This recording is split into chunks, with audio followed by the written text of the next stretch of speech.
Welcome to the Up and Adam Show in New York. Went to the Knicks game. Do I know what happened in the Knicks game? No, I don't. But I had a great time at MSG. We'll talk a little bit about that. We will, of course, big game, talk about New York Jets. Can they get a win? Can they give this fan base something to be excited about in this cold, frigid temperatures on the East Coast? They've got a game against the Patriots in Foxborough. Will Gronk suit up? Will we do that tight end screen he was babbling about yesterday? Such a fun day, such a special day that I really felt proud that we got to be a part of and sort of preview as that happened up at Gillette for that beautiful, storied fan base, undeniable fan base of the Patriots. We've got host of ESPN in Omaha's This Is Football, Kevin Clark, speaking of undeniable and iconic. He's on the show. He's going to chop it up with me when I need to get you ready, maybe not for that game, but the massive slate of games. Hello, Seahawks, Rams. Let's talk about that. We also have two-time Coach of the Year, Bruce Arians, on the show. A.J. Brown, Matt LaFleur, hot seats. Does it all really matter? Well, what matters? We'll sift through it. We also have, wow, what a freaking show. 5-time NBA All-Star, power forward for the Utah Jazz, Kevin Love. LeBron, KD, longevity. Can he be a quarterback? What do Kevin Love and Ben Roethlisberger have in common? And we make the case for Dirk Nowitzki to be the GM of the Maps.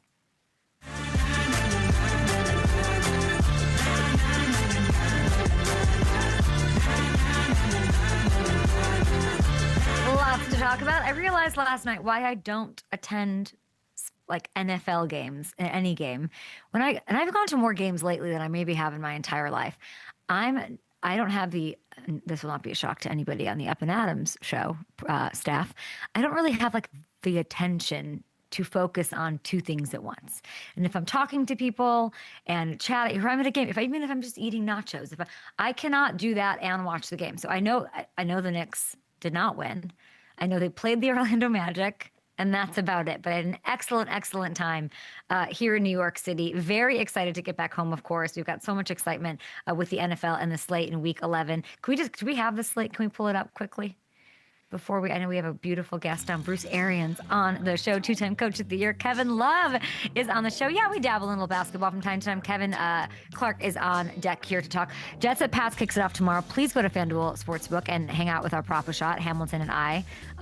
If we have those graphics, I hope they're in the show. I bet they are. We're going to do those or in a break and tell you guys what we think the best props are. Breece Hall, overs, unders, anytime touchdown scores. Let's see here. What's another? Packers at Giants with Jameis. That is popcorn. That is what I'm watching, and very excited to. Ravens at Browns, nothing. Chiefs at Broncos, huge. Chiefs, by the way, and I'll say this, and thank you for this. Chiefs just flipped. I think we looked at it last night, even maybe this morning. Chiefs and Eagles were co-favorites to win the Super Bowl. Now, slight little edge, as you see. Winds of change, if you will. Chiefs, slight edge over the Eagles. Why? I don't know. There's the wind of change. Why did it go from even Steven? Like, are the Chiefs even making the playoffs? This faith in this Chiefs squad, I'm going to ask Bruce Arians about it. And of course, like, does this have anything to do with they can't hit this. This can't be like an A.J. Brownie thing, right? That's been a storyline with a Super Bowl run. What matters, what doesn't? Bruce Arians, Kevin Love, and here is my good friend who's going to chop it up because he knows a lot more than me. He's going to make me smarter here. This is Football's host with Omaha Production, Kevin Clark. Welcome back to the show. I feel like I haven't talked to you since the season started. Well, I hope that's the explanation. I'm a little offended because as the world's biggest Orlando Magic fan, I didn't know where my invite was. I literally right off camera have a Magic hat. And I would have worn it, but I didn't get the text. So can I tell you that last night I'm sitting there and I'm with like very much basketball people, and I literally, they were like, name someone on the Magic, and I could not, and I go, I think the last Magic player that I know was a Magic player was Victor Oladipo. Oh wow, okay. Which was like 2012? 13? Well, he got traded in 2016. Yeah, are they great? Because they looked great last night, or the Knicks just looked terrible. They're okay. I did something stupid, and I predicted them to win the Eastern Conference on First Take. I like it. 6 months ago after they made a big trade. I was just letting my fandom speak for me. They started 2-6, and that clip has been in my mentions a lot. They're at 500. They gave the Knicks their first loss at the Garden overall last night, but that clip has been thrown in my face quite a bit. So I'm from downtown Orlando, so I love the Magic. I need them to win because I need that clip not to be old takes exposed anymore. I think you just made me a Magic fan. I'm a Magic fan all of a sudden. I like the Knicks, and thank you guys for having me. However, it's such a funny, like at one point, like just being in New York is so funny. I was there, and I don't live here anymore, but like one guy, I get in a conversation deep about like Russian blue cats and like how they make the perfect birthday present. And then I turn around and I'm literally in a conversation of like, who's the Tony Kukoc of the Rangers? Literally. And then another point, I'm convincing the powers that be, the overlords over there at MSG, can I be the candy curator on the club level? They have like all that, like the candy wall, the free stuff. I'm like, I want to be the person, the steward of this. That's where my level of expertise is. Kevin, I really don't think I've talked to you in a long time. I'm so curious as we sit here now, week 11, which is so sad and crazy. What do you like? You and I have this shared thing of like doing the camp visits. Yeah. Like we go and we get the info and the vibes and we say some of it and we don't say a lot of it. What is maybe you can take this whatever way you want. Like when you sort of measure where we are now and like what might have aligned with what you thought or doesn't align and surprised you, where does your head go first? Baltimore. And here's why, is because I went there and there was a quiet confidence everywhere. And John Harbaugh said Lamar Jackson, to me, is one of the best passers in the history of football. And Kyle Hamilton had told me that they, on the whiteboard on the first day of camp, they wrote the phrase "gradually, then suddenly," which is an Ernest Hemingway quote about don't tell the Ravens about losing all your money. But that's let's not get too in the weeds on that. But what they meant was gradually, then suddenly is about, hey, we're building, then boom, we break through. Okay, they meant it in a different way. But what I think about a lot, Kay, over the past couple of weeks is I had them dead in the water. Like I was like, they've got backup quarterbacks playing, and the defense, whatever was happening in the second half of last year has gone away. And I'm like, all right, this is over. The Steelers are going to run away with this division.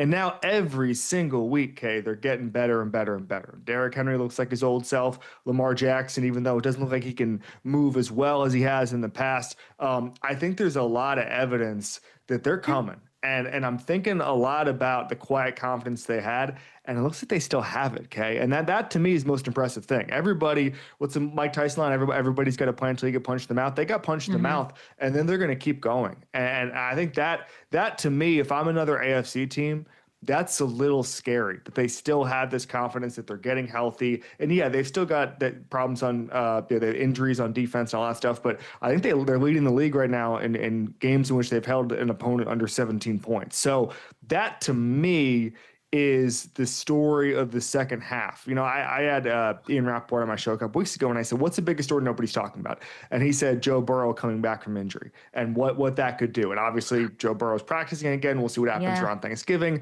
But like the AFC North could get really, really intriguing. And if I'm the Steelers, I'm going to look at this stretch and say, man, I wish we had a bigger lead because weird stuff's going to happen in that division over the second half. And I kind of if I'm the Steelers, I'm like, should never have traded George Pickens, and our season is in my head.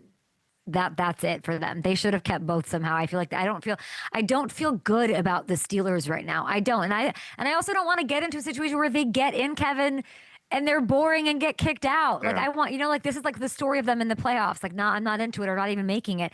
With the Ravens, let's pull up the schedule. I share your sentiment.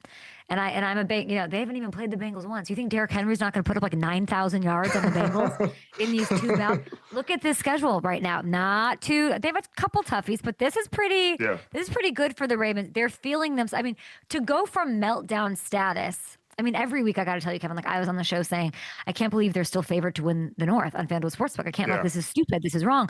And then we're talking about like the rumors about Mark freaking Andrews. Let's get rid of him, trade him. We're rebuilt. And now they might have what we call this, like, this is the most important time, right? To have the momentum, the confidence, and they, of course, have the playmakers.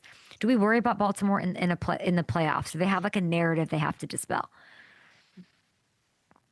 Well, that's part of the quiet confidence is I don't think that that's seeped in a lot. And I had Marlon Humphrey on my show over the summer, and I said, is anything when you lose a playoff game, doesn't matter who you are, but you hear these, and I'm on these shows, but like the ESPN talk shows, the NFL Network talk shows, the FS1 talk shows, they'll say all sorts of stuff about you from February until August. Because frankly, Kay, you know this, we don't have a ton to talk about because there's no games. So we're just talking about the same 10 teams and what do they need to do to get over the hump, whatever. And I asked Marlon, I said, is there a narrative that really ticks you off? And he said, no, we ignore it except one thing, which is he gets really mad, and by extension the team, if someone questions Lamar as a leader. That's the only thing, because sometimes Lamar's a choker or whatever. They don't believe that at all. But I think they understand that all of the narratives about them are untrue, and I agree with them in large part. I mean, if Mark Andrews, who you just mentioned,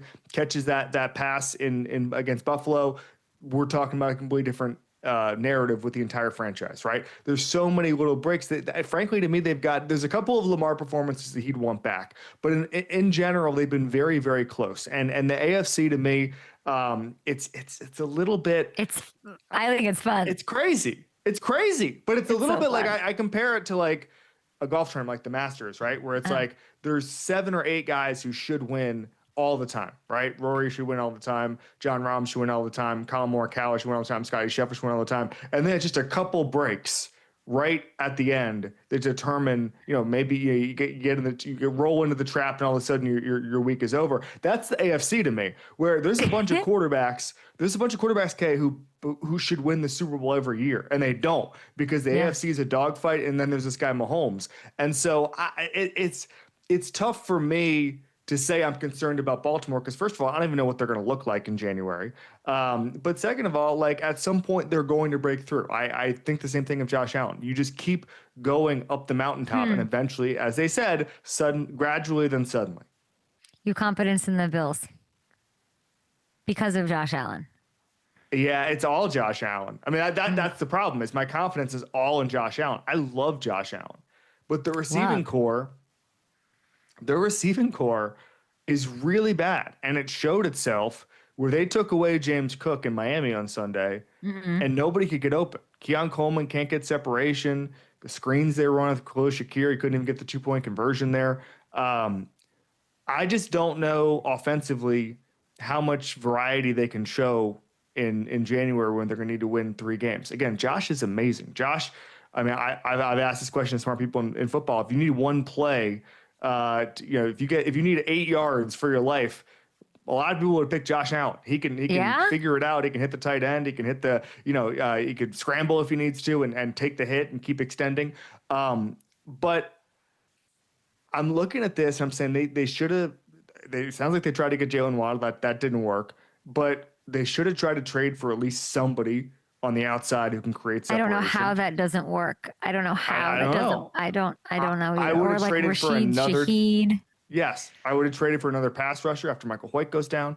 I just think there's roster-wise, I'm not seeing how they bridge the gap with Kansas City. I'm not seeing how they bridge the gap. Even Bills with the fans right now, we're like, are you joking? We just beat Kansas City. That's not the Kansas City's favored to win. And I love KC, but I'm like, why are you favored to win the Super Bowl? What is we have such confidence, I guess, in the system. And at the end of the day, it probably will be the run back of Eagles Chiefs, honestly. So I want to address that because I went on my show after that game. So here's what happens. That was the most Patrick Mahomes ever been pressured in the regular season. And it was the first time in history that Patrick Mahomes had a completion percentage under 50%. And the reason was they were in his face over and over and over again. And then in the fourth quarter, Michael Hoyt gets hurt. And so I say, hey, you got to swing a trade now. You got to be offering first-round picks for defensive linemen and then just go for broke. I don't know if the Chiefs are going to look this vulnerable for a long time. And Veach always figures out how to maximize that roster, right? And so when I came on my show afterwards, I said, I want to see a huge trade deadline from the Bills. I didn't see it.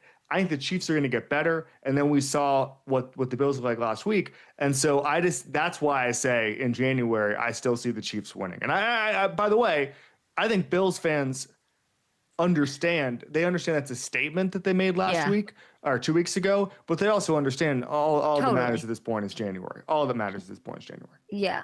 I would feel better about the Chiefs being favored if you're talking about the trade you wanted to happen. Like, to me, Brees Hall would make me feel so much better if he was a Chief. I know they don't run as much, like him again, like him running all over the Buffalo Bills susceptible and generous defense a la Devon Achane in a wild card game potentially, which is still somehow on the table, which is wild to think that the Chiefs and Bills could be wild card weekend, like is insane. Like I would feel a little bit better about that. But we have a game tonight I want to ask you about because we're talking about this crazy AFC. And yes, maybe the same old will happen and it'll be the Bills and the Chiefs and the Ravens in there, which is incredible football and incredible lore. But what if? Right? Like, what if this rebuilding freaking roster can go? And here we are. And I was up in New England in training camp, sat with RKK, and he goes, I've got my guy. This is the quarterback. And I'm like, oh, cute. Yeah. Great. Love that. Love that. They have their guy. You interviewed Drake May before his rookie season. 1 year later, he's the co-favorite for MVP right now. When you did you see this breakout coming? And what are you seeing? I really liked him. And I think that how bad he looked. No, I'm sorry. Excuse me. How much he fought through one of the worst situations I've ever seen from an offensive line standpoint. So he looked really bad at times last year. I think it's a good reminder for Titans fans, for some of these other fans who are saying, "Oh, our rookie quarterback stinks" or whatever. Like, wait until the credibility comes. Wait till you get the coach in there who's going to figure out what to do with you. Wait until you get the offensive line help. Go out and draft the trenches and just have credibility. I mean, Mike Vrabel's an awesome game manager. He's going to give you an edge in that way. Yeah, I saw it coming. I thought Drake May was really good. I went to University of Miami, so I watched a lot of ACC football. Not something I recommend, by the way, to a casual fan watching a lot of ACC football. But it just felt like he's so comfortable in the pocket. He's such a gamer. He wants to fight. He can throw the deep ball, as we've seen. He just clearly just loves football. And you mentioned me interviewing him. Like that's what came through when I talked to him last year, which is that he just loves the sport and he takes it as it comes, and he's very level headed. And he comes from a family of athletes. His older brother, basketball players, and it just felt like there was no way he was going to fail. Now, does that mean he's going to be an MVP candidate in year two? I didn't see that coming. He is. But I did think he was going to have a very, very, very successful career. And I think the one thing we need to talk about, this is important about Drake May by that interview. So when he was, right before he got drafted, he was training with Phillip Rivers. And I said, hey, how competitive is Phillip Rivers? And he said, well, Phillip Rivers, we do throwing competitions every day. And I said, does Phil beat you? And he's like, yeah, Phil beats me sometimes. So Phillip Rivers can still sling it. That's an important fact here, is that there's an MVP candidate who just a year ago was getting beaten in throwing competitions by Phillip Rivers down in Alabama. So Phil, whenever you want to come back, buddy. Oh my God, don't even get me started on that. Kevin, you're so amazing. We will see an MVP candidate, Drake May, against the Jets tonight to kick off week 11. Everybody can get your content. This is football on YouTube, all over First Take, and good luck to your Magic against the Nets tomorrow, NBA Cup group stage game. I don't know what that means. You brought up golf. I don't know what that means either, but you're the best, Kevin. Appreciate you. Thank you, friend. Thank you, friends. You guys can download all of his stuff. Check out and subscribe on YouTube, of course, wherever you get your podcasts. We're going to get this going right now. Bruce Arians, Kevin Love on the show. BA, AJ Brown. What do I need to know? Matt LaFleur tonight. Let's do it. Our guy, BA.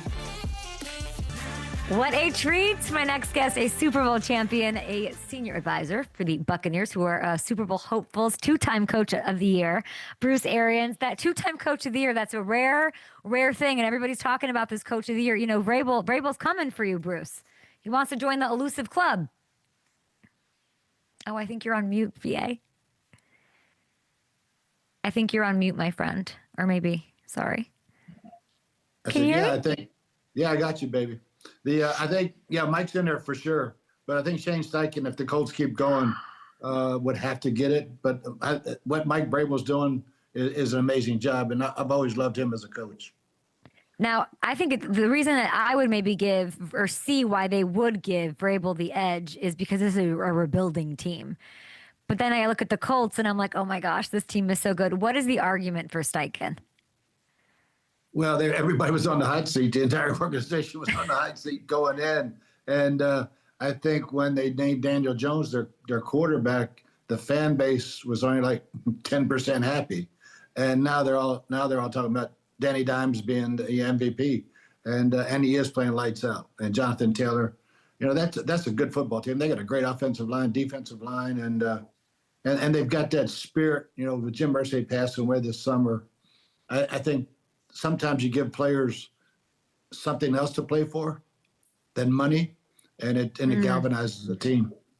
I think you're very right. And I was even just being there at training camp, it was so present. Even new players like Daniel Jones sort of came in and understood the gravity of what that is. And I think they are playing for a little something more than themselves. It's an excellent point that goes beyond the X's and O's. You're the perfect person to talk to because we get to talk about Jameis this morning. And I couldn't be more. I'm here in New York. He gets the start. Like we hope Jackson Dart feeling better, getting healthy. You brought him into our lives, BA. Jameis, when you heard the news, what were your thoughts? I couldn't wait for the press conference.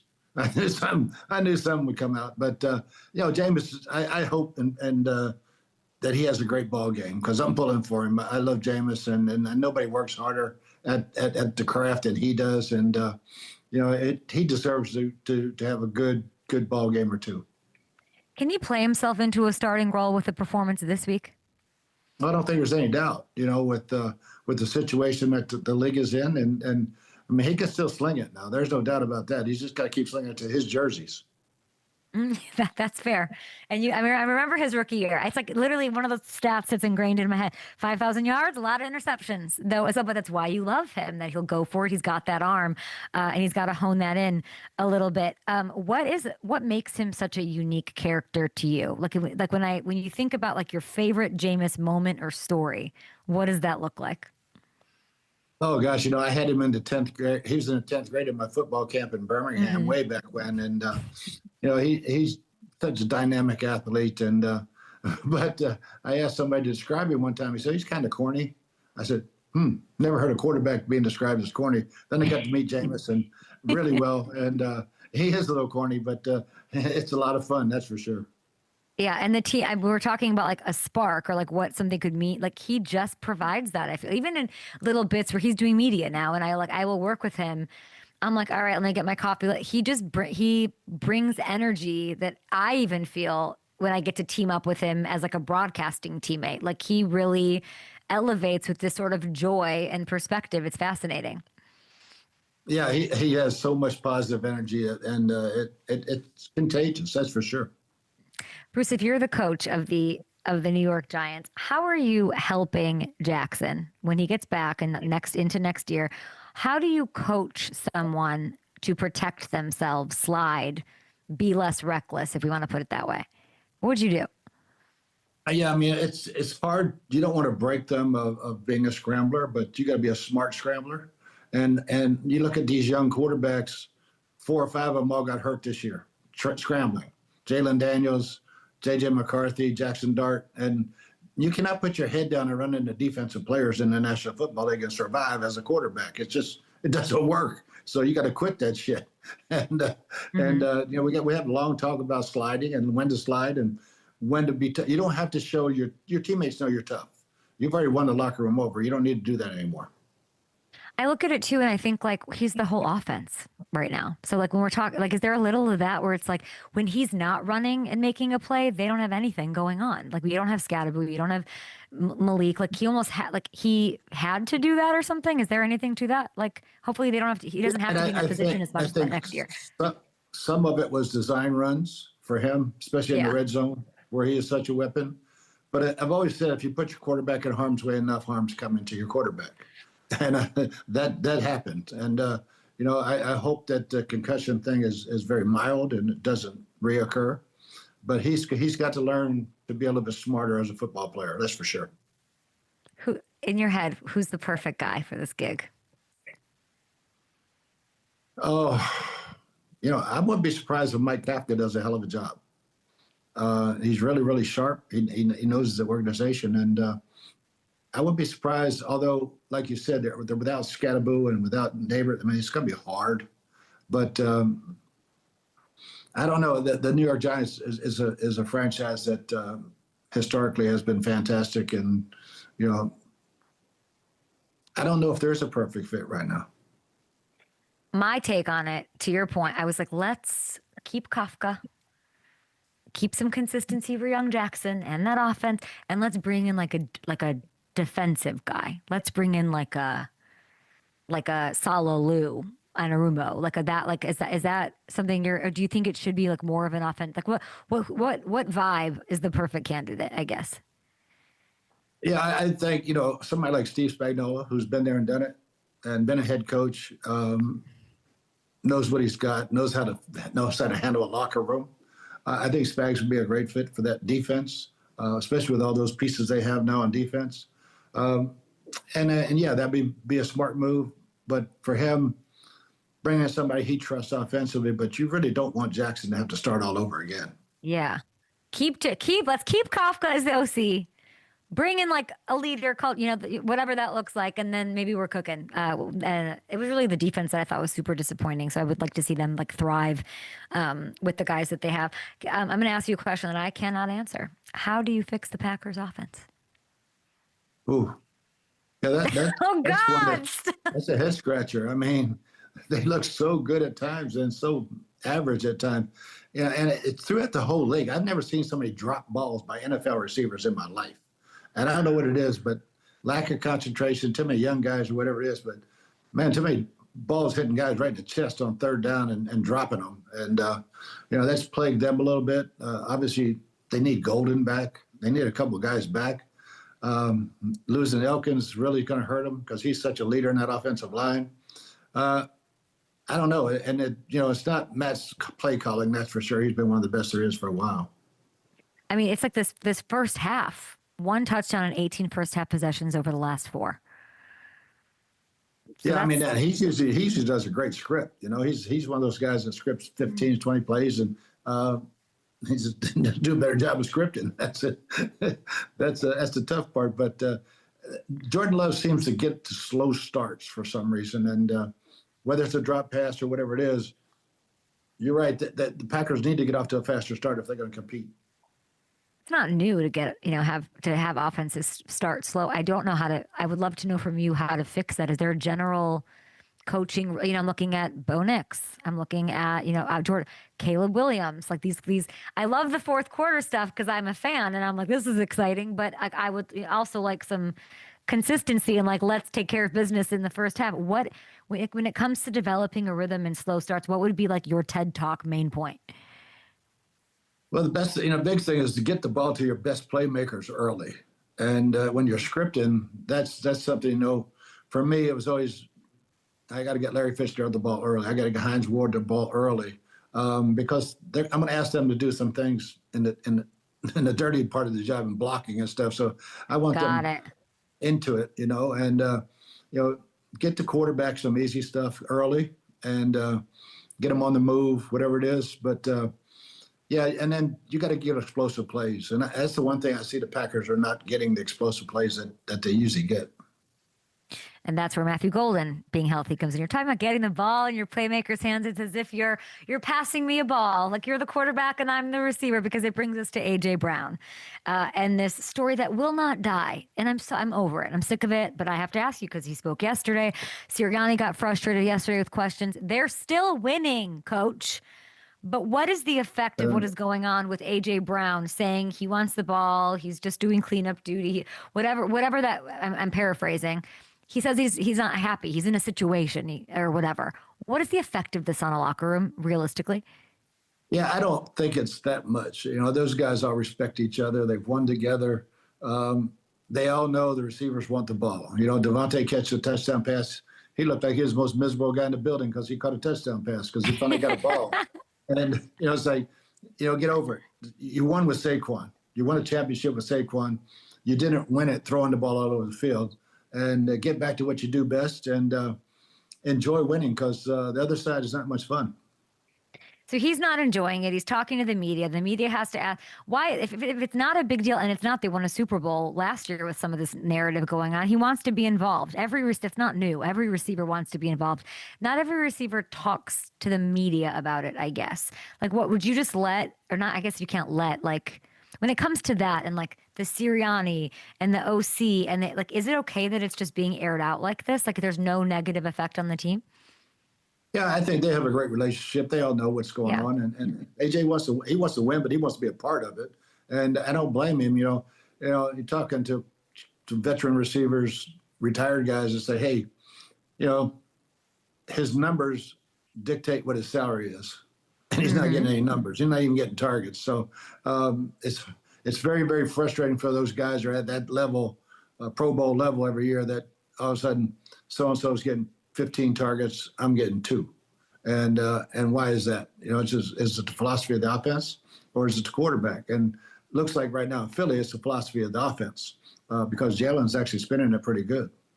Is it the right philosophy? Don't you like they're winning, but not decisively? Should they get the ball in AJ Brown's hands more? It wouldn't hurt, because he's a hell of a player. Like I said, he's dynamic with the ball in his hands, whether it's short screens or just anything. But I think trying to end the game the other night with a ball down the sideline to him was not the best time to throw it, and give the Packers that ball back, and give them a chance for that field goal. But I mean, I've been around a lot of wide receivers, and they all want the football. Now, do they all air it out publicly? Some do, some don't. And you just have to have a great relationship with the guy and understand that, hey, it is all about winning as a team, and we'll try to get you your stats. I just want the story to go away. I'm with you. It's just like when you heard, just to go back to the Packers stuff, because you said he's a great play caller.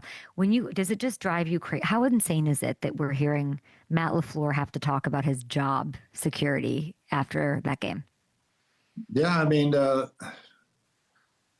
was not a fun game to watch. It's 0-0 for a long time. Thanks for saying that, because Bruce, I have all of these people on Twitter like, it's a great game. I'm like, this is a shit game. Like, admit it. It's not, it's bad offense. And everybody's trying to tell me, like, from their pretentious into like, it was a bad game. Go on. It was a really bad offensive game. Yes, it was.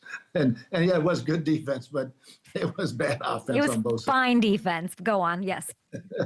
But it's like, we want to see points. People want to see points, and there are times when it's a struggle. I mean, but I didn't think either offense in that ball game played their best.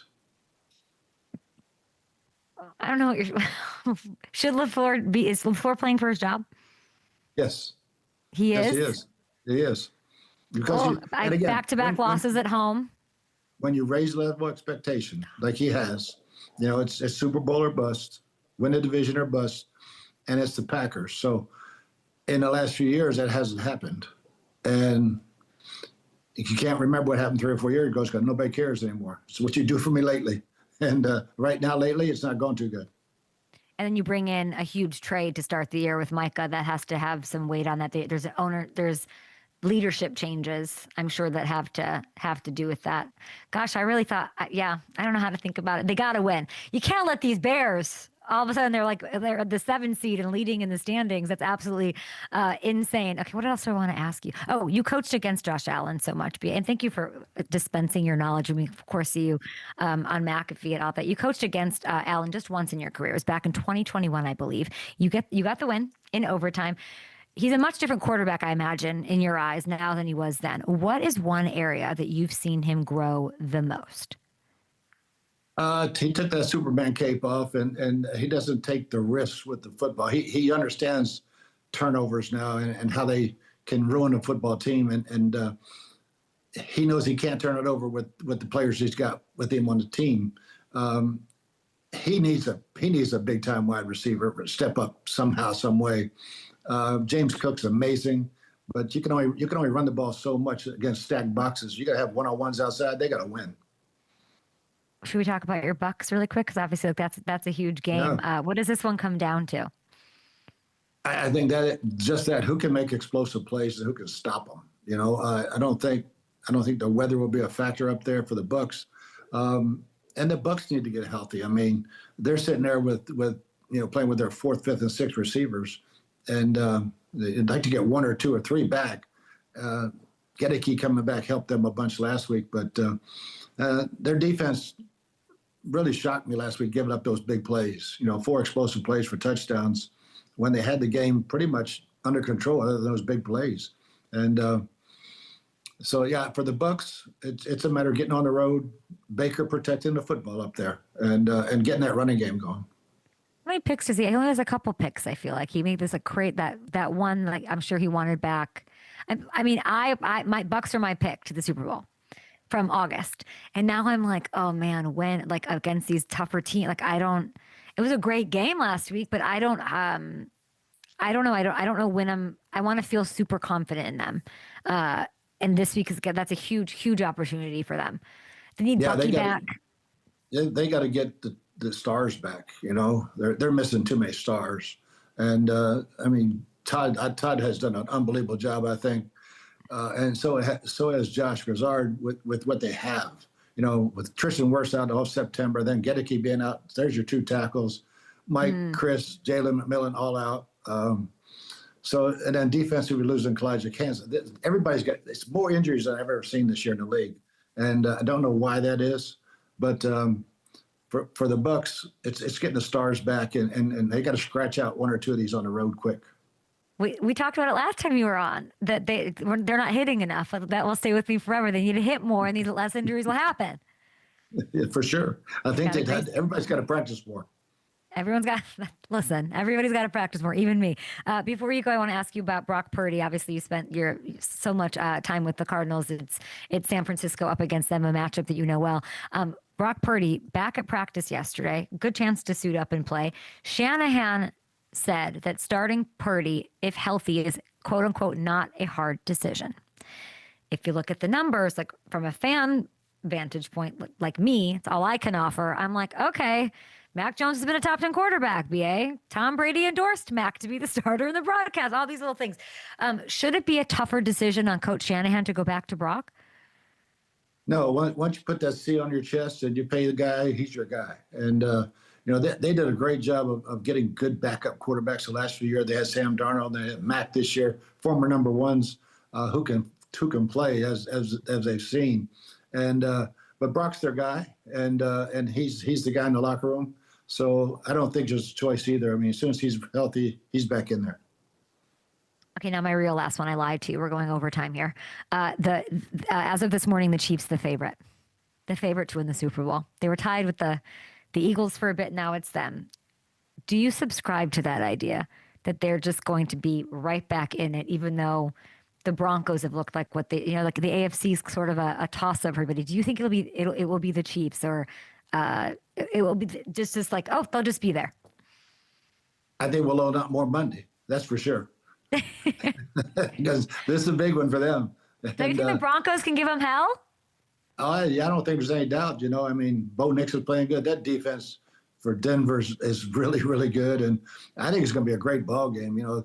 If Denver can rush the passer like everybody else has on Kansas City, that's the key. You got to be able to play coverage and rush it with 4 and get after it, Pat.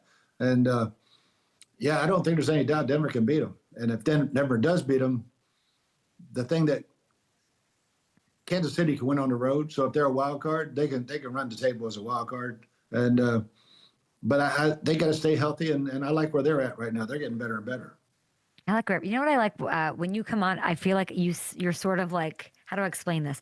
You sift everything into like what's important and what's absolute BS. Maybe better than anyone that I've talked to. And I talk to a lot of people. Like, I always leave a conversation with you like, AJ Brown thing isn't important. This is important. The business of it's actually more important than you're giving it credit for. And the LaFleur thing, like, you really just straightened me out and filtered that. So I appreciate that so much. More than that, I appreciate everything that you do, of course. The AriansFamilyFoundation.com. Always want to shout that out. You're amazing for coming on. You're amazing for all of your effort and work with that, helping develop programs that prevent child abuse and neglect. I know it's so close to your heart. And I just appreciate you coming on and always talking to me. Oh, you know it every time. I love doing it. And whenever you want me on, I'll be on. Appreciate you. Thank you so much, Coach. Good luck and bet, enjoy Kay. the games here in week 11. We'll be back after this. Oh, no, we're not back after this. Here we are. Oh, sorry. Thanks. Oh, man. That's a coach I'd like to play for. Want to know why? Because he's just right there. No, like fluff. He's direct. He's right. I just love talking to him. And then I'm thinking about the receivers that he's had. He inherits Jameis. He has Mike Evans. Is Mike Evans asking for the ball? Larry asking for the ball? I don't know. They always got the ball. It's a great aunt. Yeah. Fair. Yeah. Okay, great. Don't forget tonight, Thursday night football. Week 11 kicks off. Here's some prop-a-shot action. Oh, fancy graphics. Here are my picks. It's me versus Gronk. I'm winning, so you should listen to me. Stephon Diggs, over 54.5 receiving yards. Breece Hall, over 15.5 receiving yards. Love that. Of course they're going to get him. He's like the only thing in town. And Travion Henderson, who was crushing last week, finally giving me the ball, home run hitter, anytime touchdown scorer. Gronks. Drake May, minus 114, over 241.5 passing yards. I thought he said under on passing yards. He said over? Okay. Breece Hall, under 61 and oh, that's what it was. Breece Hall, under 61.5 rush yards. I think that's wrong. And Hunter Henry, anytime touchdown score. Gronk may be a Patriot, and he may be a 4-time Super Bowl champion, and he may be a future, well, he is a future Hall of Famer, but he is not as good as me in prop shot. And that's it. That's it. He can drink more beers than me. He can Gronk spike better than me. He can probably dance. Oh, he definitely can dance better than me. He can reach things on a top shelf better than I can, put baggage up into a thing. He cannot beat me in prop shot. I'm going to pull away this week. So get to FanDuel Sportsbook, make yourself a little parlay. You can mix them and match them, but I'd prefer if you just over on the Sportsbook. Okay, now we're going to talk about some NBA action, kind of. And thanks, by the way, for everybody's help and questions for Kevin Love. And thanks to Bruce Arians for coming on the show. Kevin Clark, too. Welcome back to the Up and Adam Show. I had the chance to sit down with Kevin Love. Never met him. He's a Utah Jazz player. No, he's amazing, and he's got a really exciting time in his life right now. We talk about it right here. You are an NBA champion, Kevin Love. You are a 5-time All-Star, an Olympic gold medalist, a forward now for the Utah Jazz, who I haven't thought about since Karl Malone and John Stockton, to be quite honest with you. Kevin Love, you are here, but I want to know from you, who is this? Oh, my. I don't, by the way, big Niners fan growing up. Big Really? Niners fan growing up. Yeah, I mean, like, I was taught about the Montana era, Jerry Rice, Steve Young, Dion. I mean, it was like, but I don't know who that kid is. I don't know who, my mom was cutting my hair there. Don't judge me. I'm not. I think you look fantastic. I like all the stuff in the background. Like that's a loving family right there. Look at all that in the background. I love that. Very, very loving family. Yeah, you should see. My grandma lived next door to me her whole life. Like it was just like a mosaic of photos of our entire family. Very, very loving. The reason I'm showing you this is because I did a deep dive into like what is your NFL background. I'm not an NBA gal. I like Kevin Durant. He comes on the show sometimes, but where do you stand? Who's your team? It's always going to be the Niners. I mean, I grew up, and of course, the Seahawks are having a lot of success this year. But like my best friends, it's always been a fight because growing up in Portland, Oregon, you had to decide like, okay, am I going north or south? So for me, given the rich history of the Niners, for me, it was a no-brainer. This smile on this kid is one that I'm seeing. Yeah, but I'm seeing this smile, Kevin, in these like recent deep dives of you because you look happy's a weird word. I don't love the word. You look like you are really enjoying your time right now. What is behind that? I think it's just, I don't know. I don't know if it's like, I'm not going to say content is the wrong word. And like we're looking in the rear view, I think that establishes some sort of complacency, but I think it's an ungrateful league. I'm just very grateful to still add value, to have a role, to play minutes and be here for 18 years. I mean, there's just not many people.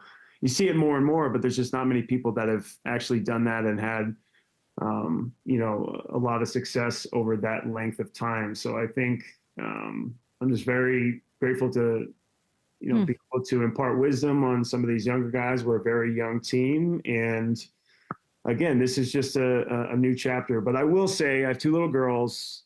Yeah. My oldest is like off the chain. She's so amazing, giving so much right now. She's almost 2.5. And then we have a 9-month-old as well. 2 girls. Being a girl dad, I think that's why I can't have a bad day. I just pour all my love into them, and everything is just. Kevin Durant comes on my show because he loves the NFL, lives and breathes it, obsessed with the Commanders. I saw, and you're talking about these knees in this old age. By the way, like LeBron's probably going to be back. We'll get into that game. But I saw a quote. I wanted to know if you two were friends because I know more about him than any NBA player. And I pull up this quote. It's in The Athletic. Kevin Love, you're telling KD in 2018 that you remind him that you two are over the hill. That was 7 years ago. Now you have this role in Utah, leader / we're getting you out there. Kevin is putting up 25 points a game in Houston. Can you put into context for somebody who does not live and breathe the NBA how insane that is? And you mentioned LeBron as well. Like I was actually talking about this earlier today, that we've just never seen anything like it. And he could continue at this trajectory and get these numbers for as long as he wants. I mean, he's, with those two, we just have never seen anything like it. And it's a testament to them chasing the game, taking care of their bodies, continuing to put the work in. And like sometimes that raw youthful energy and that raw youthful hunger that you once had, like some of that can be pulled back, and you wake up, you can't just roll the ball out and play anymore. Some days you just don't have that energy, or you don't, but they have been crazy consistent. They have continued to chase the game, done their work early. It's hard to put into words or into context how unbelievable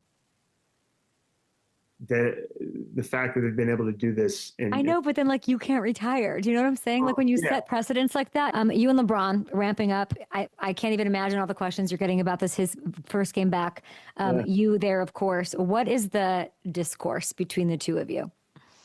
It's great. It's a hilarious back and forth. I mean, we have our group chat from 2016. That is really every single day. It's not everybody from the team. It's JR, it's Tristan, it's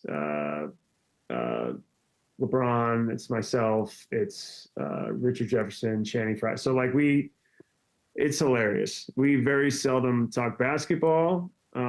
It's wide ranging. We touch on literally everything, but it's fun. We have a great relationship. Like I'll see him Monday, like I said, for Monday Night Football, if all goes well. And it's a brotherhood. It's a true brotherhood. And I would like to think I'm like the goof, the funny guy of the group, but these guys every day make me belly laugh. Like I look forward to opening up that text thread in that group chat, because you just never know what's coming. I think that's what, over the course of time, we're heading into 2026. It's 10 years since. Crazy. Yeah, 10. So it's like a 10-year reunion. My hope is that we'll all get, find a way to get together in the summer and celebrate something that we did that forever connected us and bonded us. What do you think was the most asked question when I said on Twitter frantically, what should I ask Kevin Love? What do you think was the most prevalent comment question? Will he end his career in Cleveland? We want him.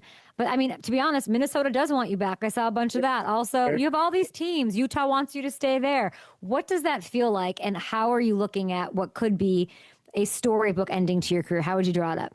Yeah, it's good to feel wanted. But what I've done is I've just, I'm leaning into this here in Utah. I've thoroughly enjoyed myself and being here. I mean, I used to spend off seasons for 4 to 6 weeks from 2015 to 18, training in Park City and Deer Valley. So I do have a lot of fond memories of being here, and it's a great organization. Like I didn't know what to expect. I mean, going from Miami to here, and then, you know, knowing my 6 years in Minneapolis, 8.5 years in Cleveland, didn't really know what to expect. It's always, you know, new going to a different place and a different organization, but I've thoroughly enjoyed myself. And now that you've said that, how much thought have you put into Cleveland, to ending your career in Cleveland? Oh, I don't rule anything out at this point. Like I try and not make assumptions on what's, you know, going to happen, but those are like all my guys still there, from the staff to the security guards to, you know, the people that work behind the scenes, to the people that are on the concourse. Like those are people I still have relationships with, as well as the guys on the team. Like, maybe we can stay in Utah for a couple of years, and then you can go and wrap it up in Cleveland. And you might do that because it's expected of you with Shift Naturals, because it's a huge part of your recovery. Tell me about it.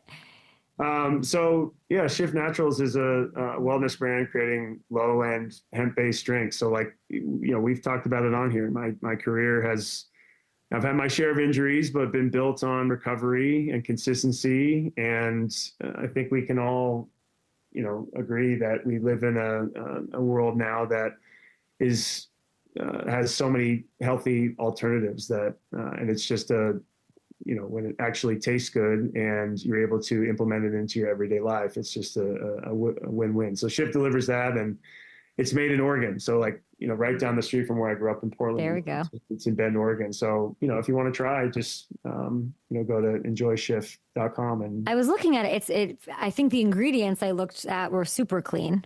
There's like a functional science aspect to it that I'm not smart enough to understand, but it's like drinks and there's gummies, right? And it feels clean.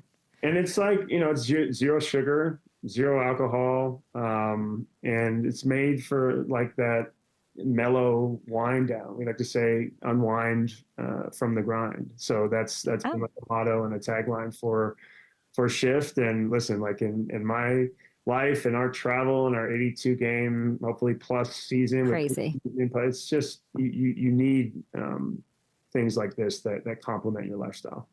What are the chances that you and Dirk you take Dirk's spot after he clearly takes his GM job that I'm hearing about? What are the chances he's the GM? Taking the GM job? Should he? I don't know anything about this. In Dallas? Tell me, should he? Why is his name being floated out there? He has a job. I mean, he has a statue out front. Like, I'm sure, you know, I'm sure would he do it? He would do a great job. I don't know. They have a great thing going there. I think Steve Nash is a very good friend of mine. So is Kyle Lowry. Like those guys, I think Taylor Rooks does an amazing job. Yeah. Does an amazing job. He has the comedy relief, and you have Dwayne, and you know, you have the super vet and soon to be Kevin at some point when you decide in 5 years. Yeah, I mean, listen, yeah, it could be me. Why would Dirk make a good GM? What about Dirk would make a good GM? Just knows the game, but I also think, like, you know, the sweat equity and him being the face of that franchise, maybe forever and always. I think that he would do whatever he could to make that place special again, and for long term. And I think he put a lot of good people in place. Dirk is very smart. He's the guy who influenced my basketball career probably more than anyone. So if I'm a betting man, I'm betting on Dirk Nowitzki to do a great job in whatever he does. These long full court passes. That's how I know you, because people will talk about that in my NFL world. Do you think you could have made it onto an NFL roster at some point? Yeah. Not starter. You could have made it onto a roster. Oh, I mean, I think in terms of ball placement and, you know, being a very heady quarterback, having the size, having the footwork. I mean, speed is not really going to be on my matter side. But I look at like Ben Roethlisberger, right? Like look at his career. He wasn't the most fleet of foot, but he was really. You're comparing yourself to Ben out of all. That's the comp.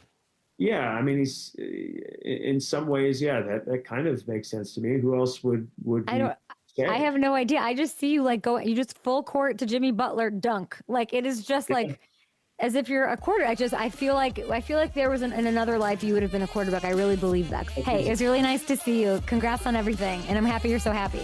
Appreciate you.